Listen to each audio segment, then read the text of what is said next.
Aleluia. Glória a Deus. Queridos,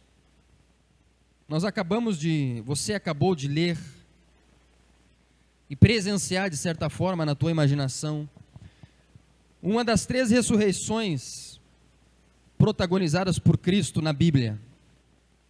Essa em especial da filha de Jairo, a única filha que ele tinha, cuja idade era 12 anos. E eu não sei se você reparou comigo, mas nós nesse texto possuímos ou lemos ou presenciamos 3 cenários que a tua mente inteligente talvez tenha reparado ou não. Se não reparou, eu vou deixar claro para você.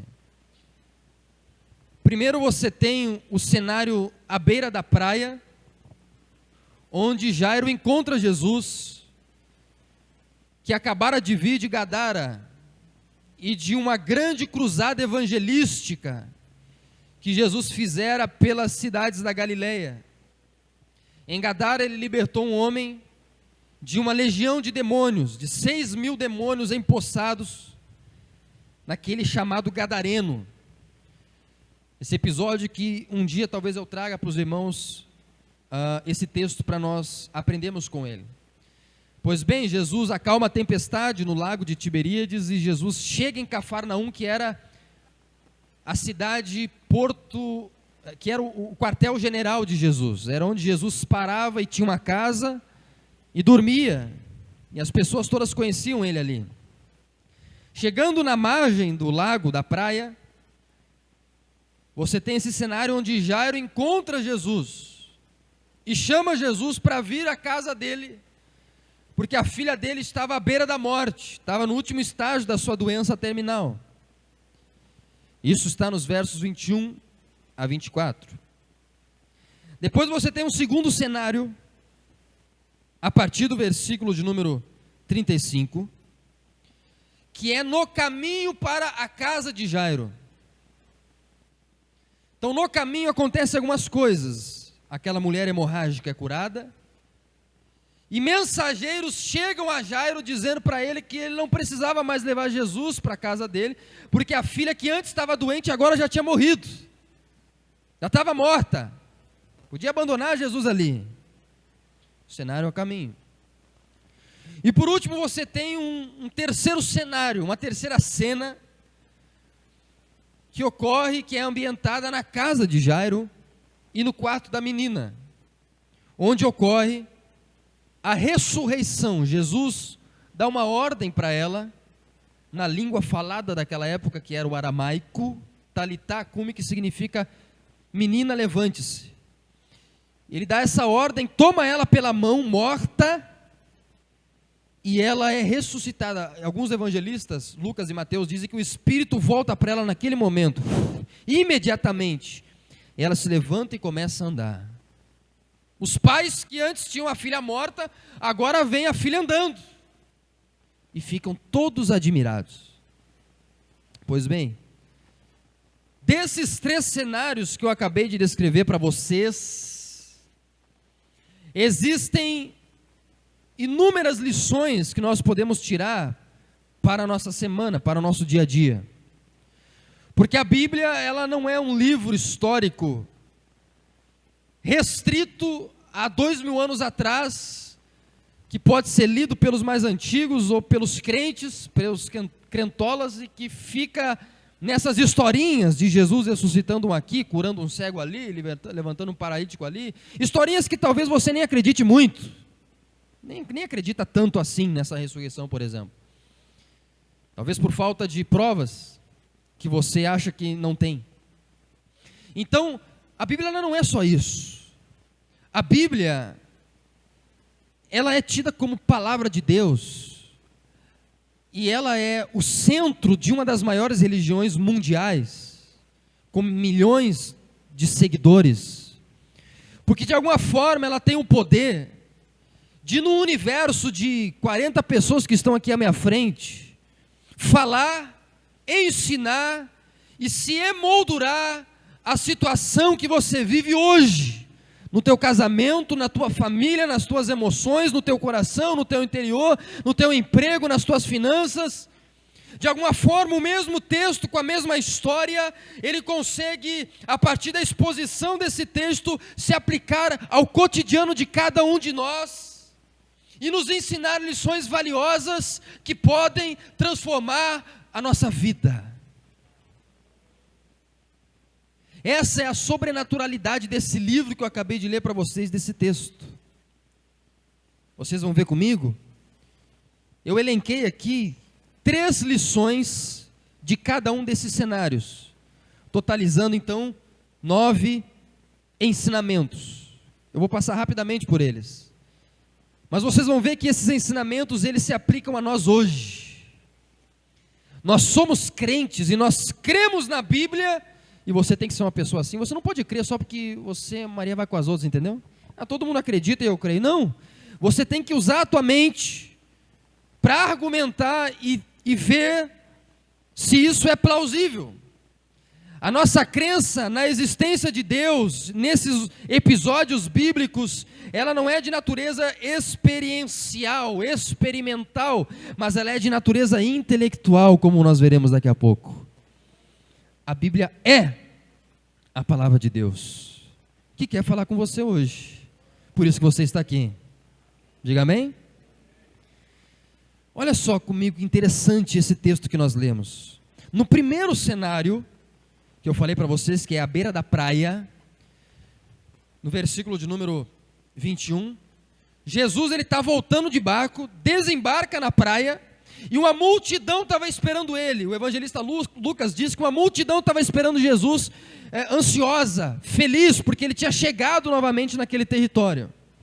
E daquela multidão que se reúne na praia, um homem se destaca no meio da multidão lá.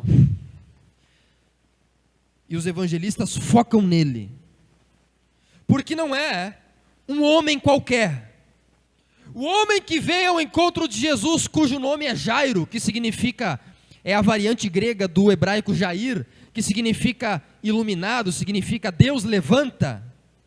E aqui tem uma coisa muito interessante, significa Deus levanta, Jairo, um dos significados pode ser esse, talvez seja esse. Esse homem, diz o verso 22, que ele era chefe da sinagoga. Os chefes das sinagogas eram, uma coisa que você tem que ter na tua mente é o seguinte, resumindo, os chefes das sinagogas eram pessoas importantes, não era qualquer pessoa, era um homem, em primeiro lugar, rico.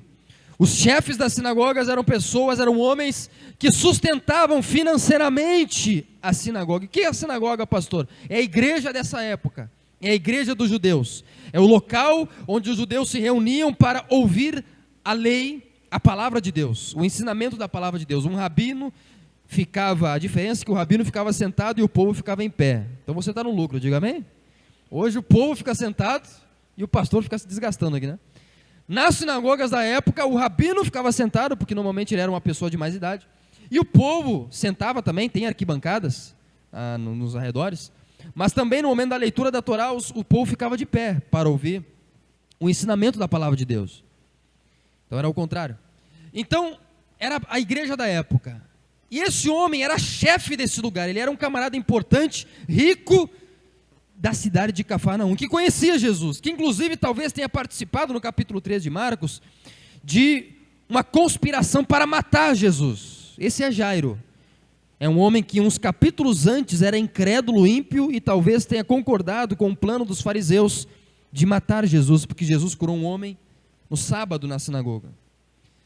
Todavia, você percebe que esse homem, ele vê Jesus, verso 22, ele se prostra aos pés de Jesus e pede a Jesus com insistência: a minha filhinha está morrendo, venha impor as mãos sobre elas para que ela seja salva e viva.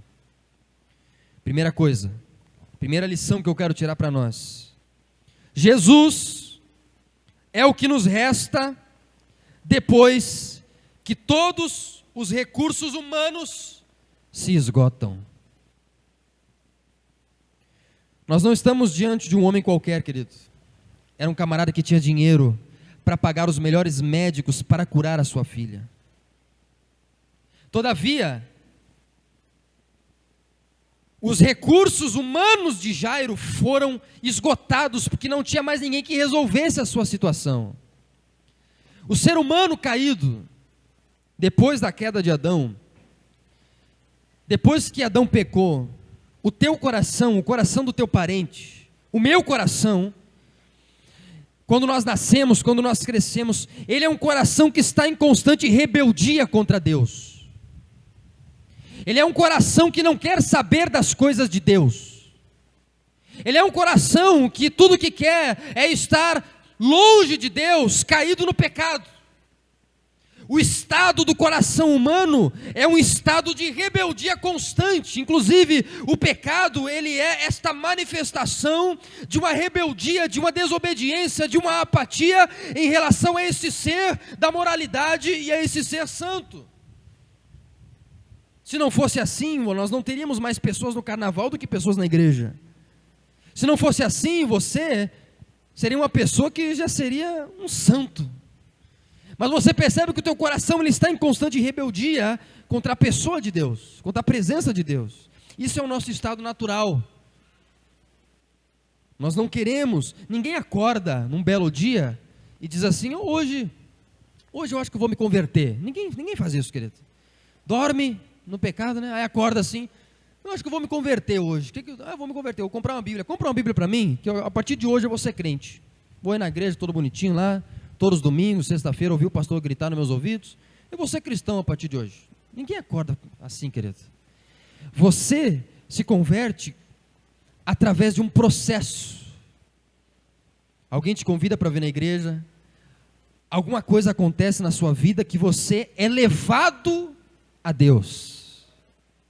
Agora, esse coração que está em constante rebeldia contra Deus, esse coração ele tenta encontrar no mundo recursos que possam aplacar o seu vazio, recursos que possam de alguma forma estancar a necessidade que eles têm de completude.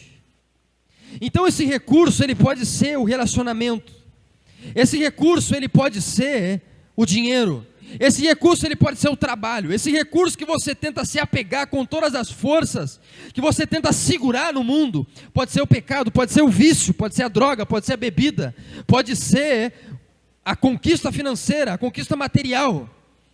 Esses recursos que o coração humano tenta encontrar neste mundo, são recursos que nós tentamos, com eles, satisfazer a necessidade que nós temos de Deus.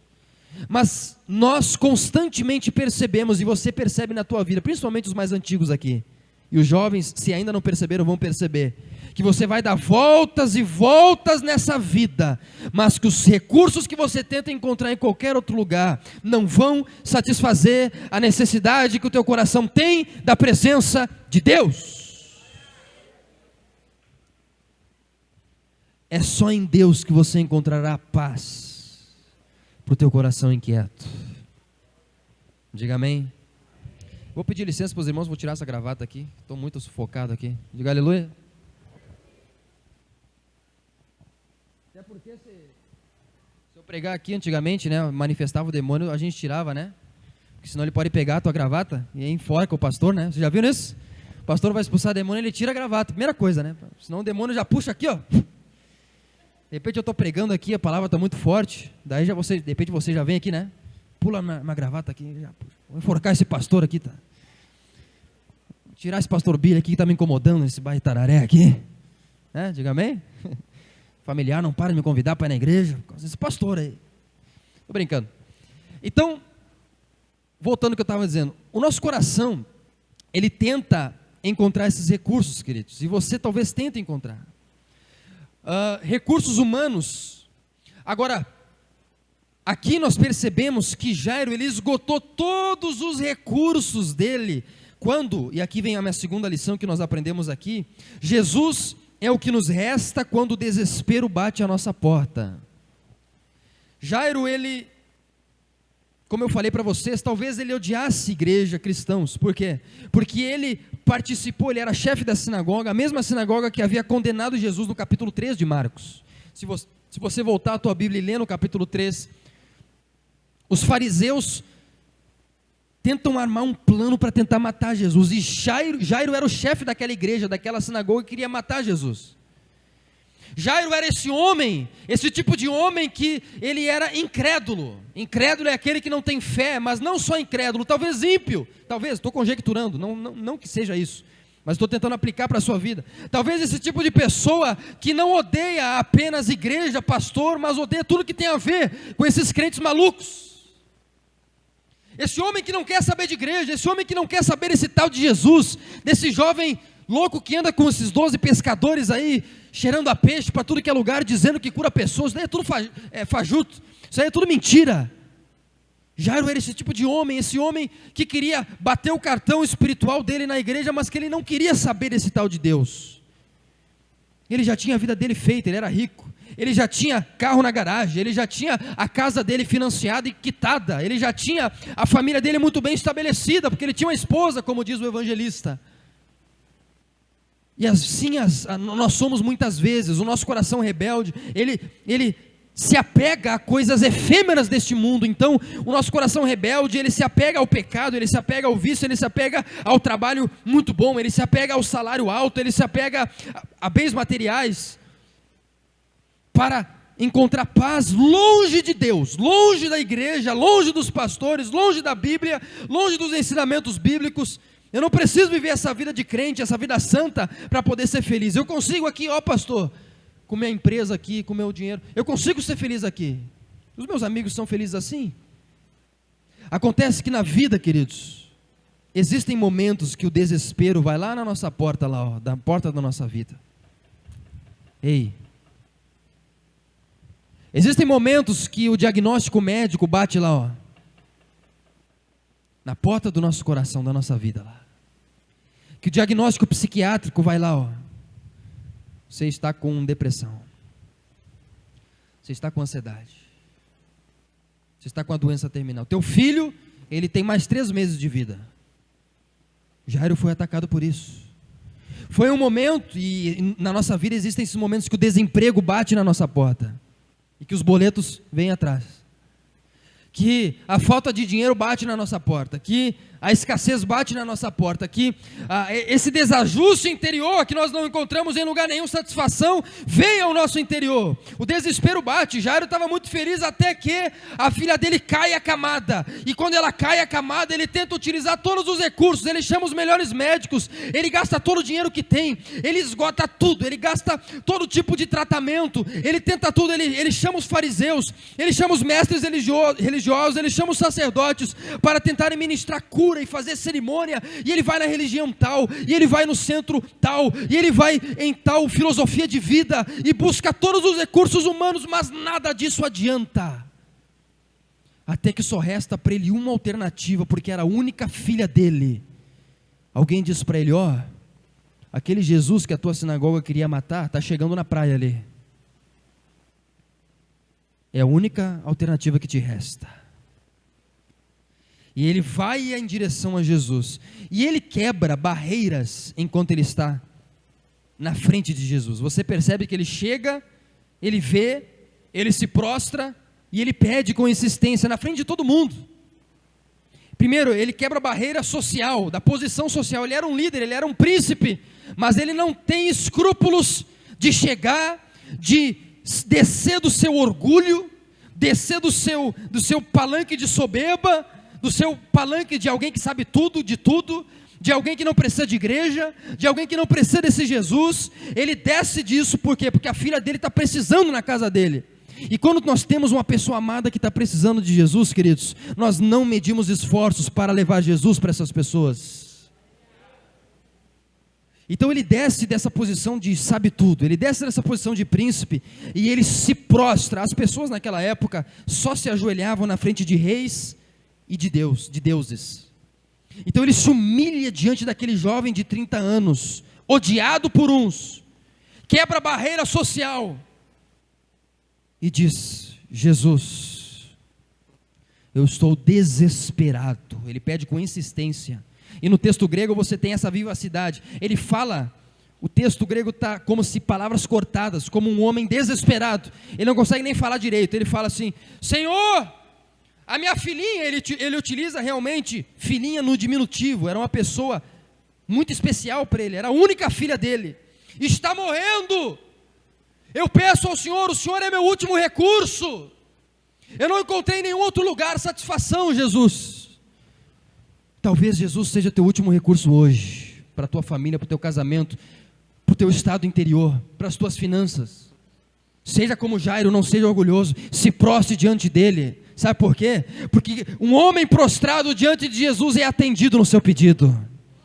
Porque no versículo de número 24 você percebe que Jairo não deixa Jesus na praia, mas Jesus vai com ele para a casa dele. Você precisa que Jesus vá com você? Convide Jesus para ir para a sua casa nessa noite. Mas desça desse palanque de orgulho. Não permaneça. Ah, mas meu familiar, o que vai achar? E o amigo tal, e meu cônjuge. Não. Desça disso. Por quê? Porque você talvez tenha pessoas que estejam precisando lá. Talvez você mesmo seja uma pessoa que precise que Jesus, ou que algum servo de Jesus faça isso daqui, ó. Impõe as mãos, para que você ou seu familiar seja salvo e viva.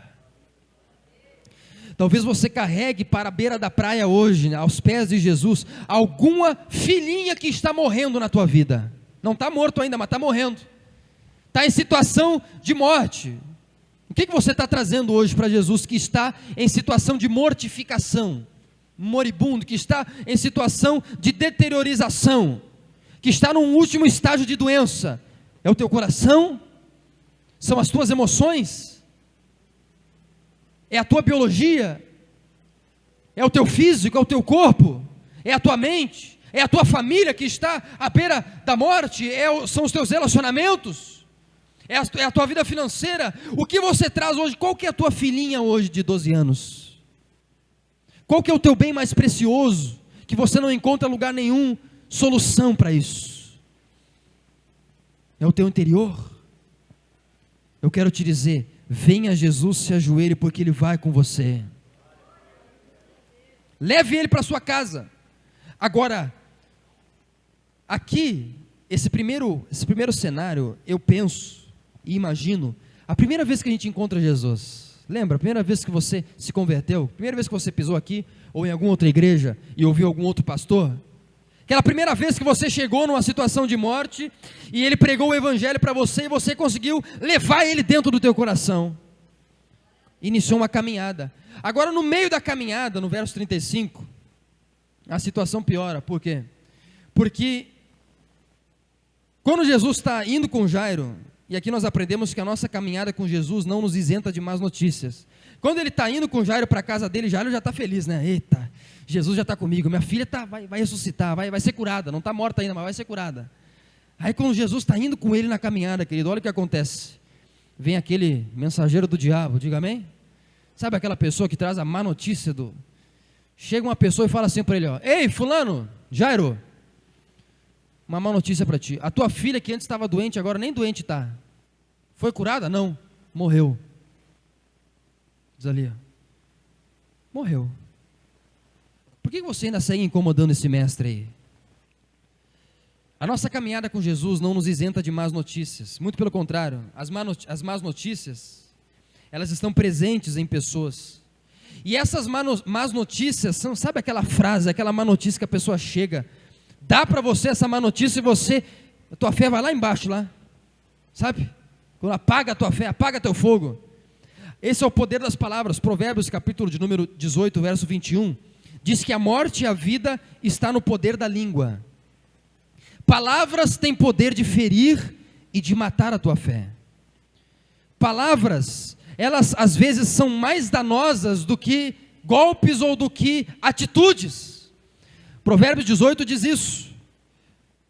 Eu tenho o poder, ou o teu familiar, ele tem o poder de liberar uma palavra no teu coração e ferir você de uma forma que você passe anos com esta frase, com esta voz na tua mente.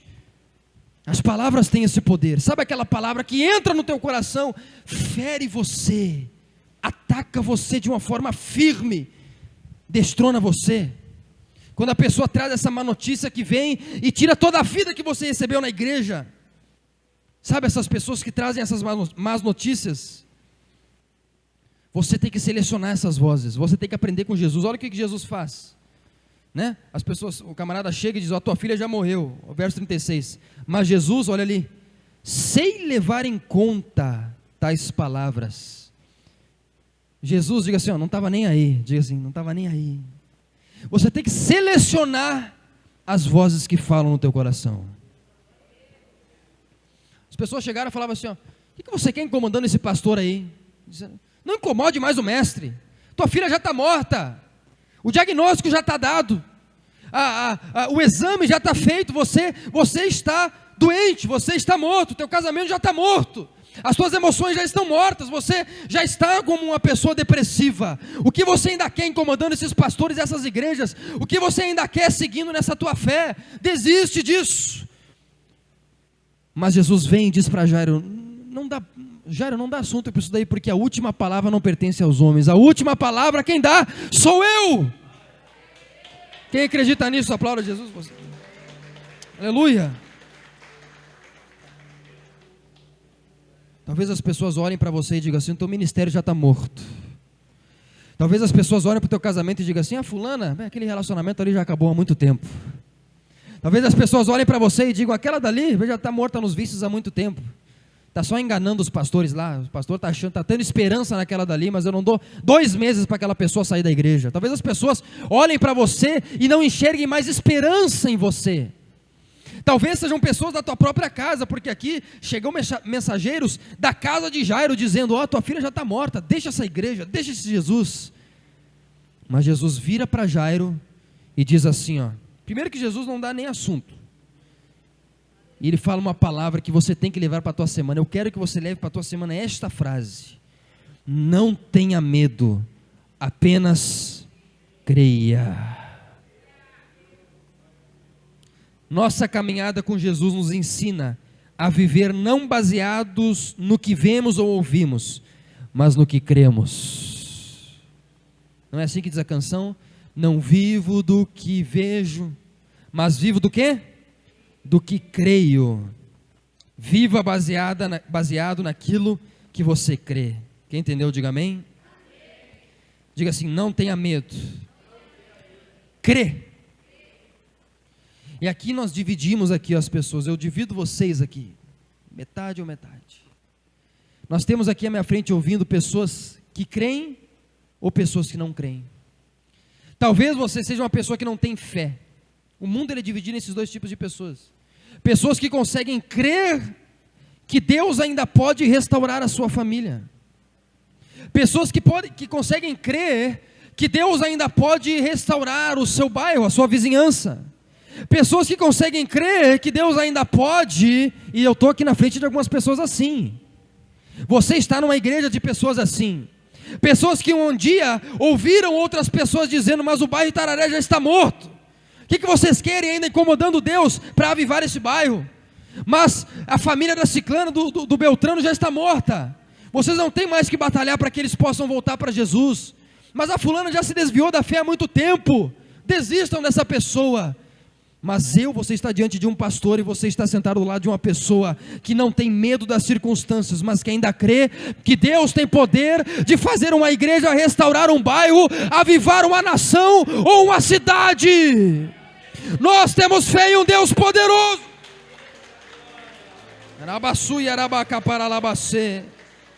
Não importa o que digam, não importa se digam se a igreja já está morta, não importa que se digam se os pastores nenhum mais presta, não importa se digam se o bairro Itararé já estava nas mãos de Satanás, se está nas mãos dos macumbeiros, não importa, nós ainda cremos que Jesus tem o poder de dizer, levante esse bairro Itararé, e esse bairro vira vida em nome de Jesus.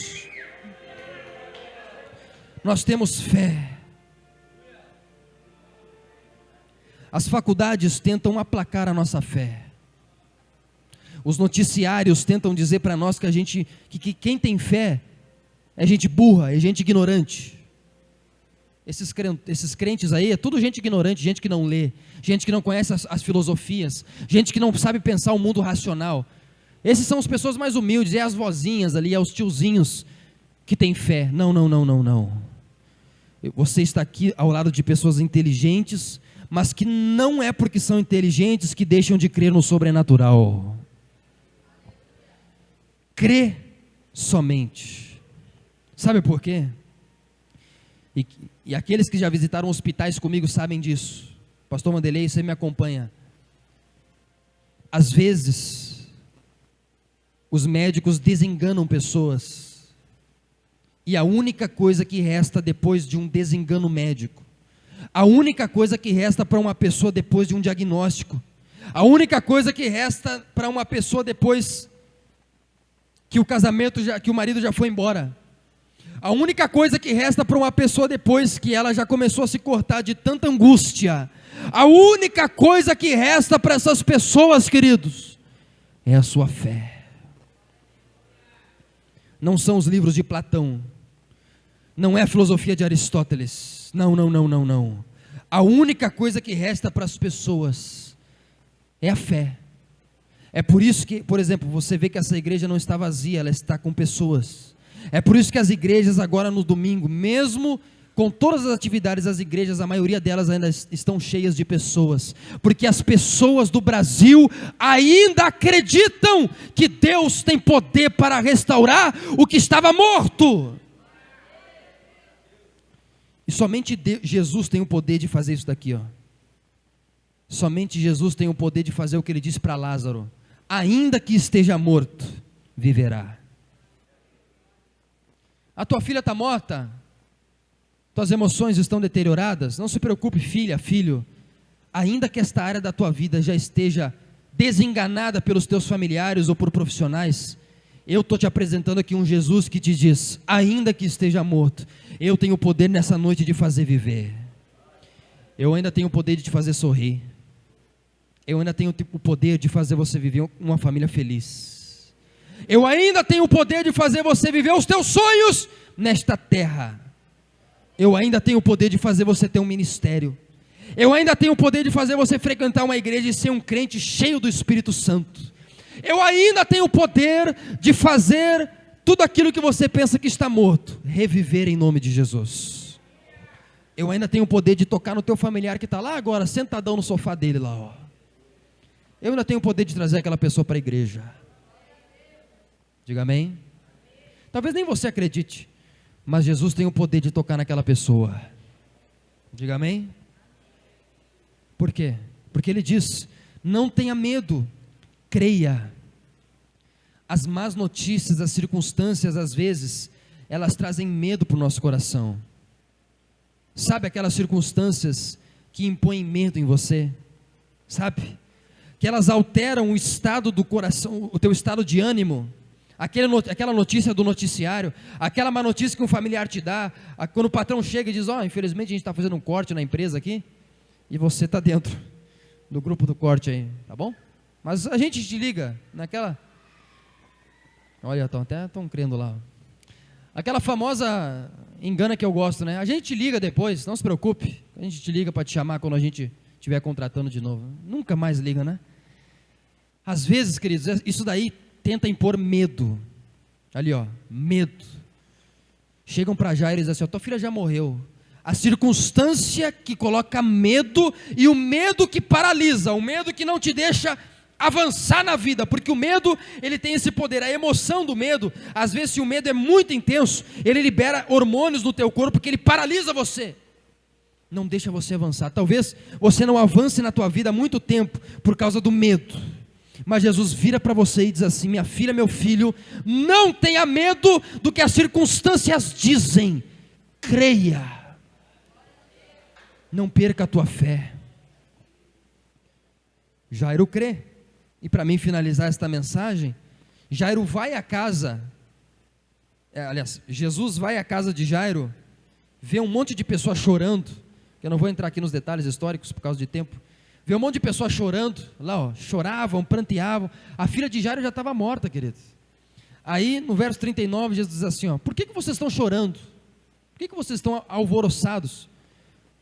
A criança não está morta, mas dorme. Esse é o discurso de uma pessoa que tem fé. Uma pessoa que tem fé, o mundo não consegue entender a visão dessa pessoa, ela tem outros olhos. Jesus era um homem de fé. E ele olha para algo que está morto, para uma criança morta em cima de uma cama, e pelos olhos da fé, ele já consegue ver que ela não está morta, mas apenas dorme. Você é uma pessoa que vive na visão da fé? Eu quero te dizer, os teus familiares não vão te entender. Os teus colegas de trabalho não vão te entender. Pessoas que não vivem baseadas na fé, mas baseadas naquilo que elas veem, elas não entendem pessoas que têm a visão da fé. Muitas pessoas não me entenderam quando eu iniciei num prédiozinho 10x10 aqui nesse bairro, com minha esposa e a amiga dela, orando, e o irmão Fernando que estava comigo naquele domingo, e o pastor Vanderlei acho que estava também, né, pastor? Dia 14 de janeiro de 2021, muitos diziam, o pastor Billy está lá orando por uma menina morta, mas pelos olhos da fé, eu não enxergava um bairro morto, eu enxergava você sentado aqui na minha frente. Assim como pelos olhos da fé, eu enxergo a tua família daqui a alguns anos aqui nesse lugar também. Ou em algum outro lugar, não estou dizendo que você não pode levar literalmente o que eu estou dizendo, modo de dizer. Pelos olhos da fé, eu enxergo você restaurado. Pelos olhos da fé, eu não enxergo você um depressivo, uma ansiosa, eu não enxergo vocês assim, uma doente, uma pessoa, um problemático, não. Eu olho para uma pessoa que ninguém dá nada, e eu enxergo ali um homem de Deus, em potencial. Os olhos da fé, diga assim, eu tenho que ver com os olhos da fé. Aí as pessoas, inclusive, olha ali o que eles fazem, o verso 40, eles estavam chorando, aí Jesus diz isso, e olha o que acontece, começavam a rir, zombar de Jesus, olha ali o verso 40, e riam de Jesus. Queridos, às vezes amigos, familiares teus vão rir de você quando você tiver os olhos da fé, diga amém? Vão rir, essa fulana aí está naquela igrejinha lá, diga amém? Ela ainda crê que pode acontecer alguma coisa, zombam, esse mundo zomba daqueles que acreditam na palavra de Jesus, mas Jesus, ele tira todo mundo do lugar, vence a incredulidade daquele lugar, chama os 2 ou 3, entra no verso de número 41, no quarto daquela menina que jazia morta, toma a criança pela mão, a pior de todos os pecados era tocar num morto, porque ele se tornava impuro, mas como aquele leproso que eu preguei domingo passado, não é Jesus que se torna impuro, mas ele toma a criança pela mão e dá uma ordem, talitá cumi, em aramaico, que significa menina, eu digo a você, você que está prostrado, você que está morto, levante-se. Talvez você tenha entrado prostrada nesse lugar, de relacionamentos passados que fizeram você se prostrar. Talvez você tenha entrado prostrado nesse lugar, com esse pecado que você não consegue largar, e que fazem você viver uma vida prostrado, no chão, rastejando, mendigando abraço, mendigando afeto, rastejando pelo chão da vida, prostrado. Mas a palavra de Jesus, você percebe que Jesus sempre faz isso, ele sempre chega para um doente, como ele fez com o paralítico no tanque de Betesda, ele chega para o paralítico, eu já preguei aqui, e ele diz assim, é o seguinte, você que anda rastejando, levante-se, levanta o teu olhar, porque eu tenho um plano e um propósito para a tua vida, e o meu propósito para você não é ver você rastejando pelo chão da vida, não, não, não, o meu propósito é que você se levante, e comece no próximo versículo, e comece a andar, imediatamente. Olha ali, a criança começou a andar, o próximo versículo, imediatamente a menina que tinha 12 anos se levanta e começa a andar, e todos aqueles que antes estavam zombando, estavam rindo, agora eles ficam admirados pelo poder de Deus. Aqueles que hoje zombam da tua fé e riem, um dia verão, se não nesta vida, quando Jesus se manifestar nos céus, eles olharão e verão a manifestação do Filho de Deus. Viram o poder de Jesus se manifestando ali. Então não deixe a tua fé ser abalada pelas circunstâncias. Talvez nessa semana você tenha enfrentado circunstâncias que tentaram impor medo em você. Talvez nos últimos meses ou nos últimos anos você tenha vivido uma vida de não incomode mais o mestre. Sabe aquela vida de pessoas sanguessuga, aquelas pessoas que chegam em você e sugam toda a fé do Lucas. Chega nele e diz: é o seguinte, você já não tem muito futuro mesmo, já não incomoda o pastor Billy, deixa ele, né? Sanguessuga, aquela pessoa que chega em você sai triste depois que fala com aquela pessoa, sabe? Ela tem uma energia, né? Uma energia que suga toda a tua felicidade. Você vai dar uma notícia boa para ela e ela diz: pois é, mas esse carro que você ganhou aí, esse carro que você comprou, a marca dele não é muito boa. Sabe aquela pessoa? Comprei uma casa, essa casa, mas nesse bairro aí, sabe? Mata toda a tua alegria. Aquela pessoa que traz a má notícia, que traz aquela palavra: mas essa empresa aí, tem certeza que você quer abrir? Esse teu negócio aí não vai dar muito bem. Diga amém? Essa tua igreja aí, com esse pastor, não.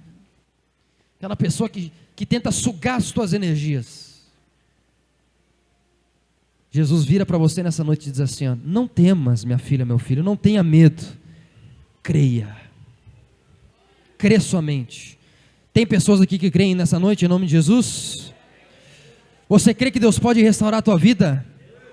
Você crê que Deus pode avivar você nessa noite? Você crê que Deus pode restaurar teu ministério? Você crê que Deus pode restaurar a tua igreja, o teu bairro, teus familiares, tua vizinhança? Você acredita nisso?